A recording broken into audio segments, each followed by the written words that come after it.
రాష్ట్రంలో ఉద్యాన పంటల సాగు విస్తీర్ణం పెంపుపై దృష్టి సారించడం సహా రైతులకు డ్రిప్ స్ప్రింక్లర్లను రాయితీపై అందించాలని ఉప ముఖ్యమంత్రి భట్టి విక్రమార్క వ్యవసాయ శాఖ మంత్రి తుమ్మల నాగేశ్వరరావు అధికారులను ఆదేశించారు.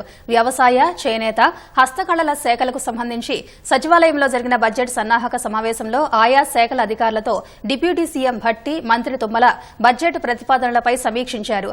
లక్షల సంఖ్యలో ఉన్న రైతులు, చేనేత కార్మికుల సంక్షేమానికి ప్రభుత్వం కట్టుబడి ఉందన్న ఉప ముఖ్యమంత్రి వ్యవసాయ రంగానికి గత బడ్జెట్లో పెద్ద మొత్తంలో కేటాయింపులు చేశామని, ఆ విధానాన్ని కొనసాగిస్తామని తెలిపారు. రైతు భరోసాకు ప్రాధాన్యం ఉంటుందని చెప్పారు. సాధారణ పంటలతో పోలిస్తే ఉద్యాన పంటలతో వచ్చే ఆదాయం 3 రెట్లు ఉంటుందని, రాష్ట్ర ఆర్థిక వృద్ధి కూడా పెద్ద సంఖ్యలో ఉంటుందని మంత్రులు వివరించారు. పూలు, కూరగాయలు, ఆయిల్ ఫామ్ సాగు విస్తీర్ణం పెంచేందుకు చర్యలు చేపట్టాలన్నారు. జలవనరులను సంరక్షించడం సహా డ్రిప్ స్ప్రింక్లర్లను రైతులకు రాయితీపై అందించాలన్నారు. చేనేత కార్మికులకు రాయితీపై నూలు, విద్యుత్ సౌకర్యం వంటి పథకాలు కొనసాగించాలని తెలిపారు. టెక్స్టైల్ పార్కుల అభివృద్ధికి చర్యలు చేపట్టాలని మంత్రులు ఆదేశించారు.